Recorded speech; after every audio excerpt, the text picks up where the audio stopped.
जय शिवराय. नमस्कार शेतकरी मित्रांनो 2 लाखाहून अधिक नुकसानग्रस्त शेतकऱ्यांना मिळणार वाढीव रक्कम सविस्तर बातमी या व्हिडिओच्या माध्यमातून आपण जाणून घेणार आहोत.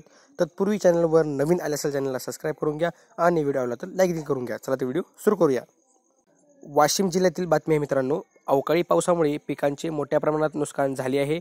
याचे पंचनामे होऊन शेतकऱ्यांना मदतीची अपेक्षा आहे. मात्र आता वाशिम जिल्ह्यात 2,03,857 शेतकऱ्यांना गेल्या नोव्हेंबर महिन्यात झालेल्या अवकाळी पाऊस आणि गारपिटीने झालेल्या नुकसानीपायी 115,26,62,413 रुपयांची मदत मिळणार आहे. राज्यात अनेक भागात अवकाळी पावसाचा तडाखा बसला आहे. काही ठिकाणी गारपीट देखील झाली आहे. यामुळे शेतातील पिकांचे मोठ्या प्रमाणात नुकसान झाले आहे. या कारणास्तव नुकसानीचे पंचनामे करून शासनाकडून मदत जाहीर करण्यात आली होती, परंतु काही ठिकाणी पहिल्या नुकसानीची भरपाई मिळत नाही. तोच आणखी नुकसान झाले आहे.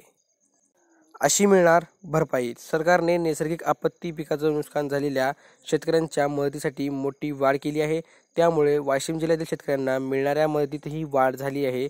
वाढीव दरानुसार जिरायत पिकांच्या नुकसानीसाठी 13,600, बागायती पिकांच्या नुकसानीसाठी 27,000 आणि बहुवार्षिक पिकांसाठी 36,000 प्रति हेक्टर या दराने भरपाई मिळणार आहे.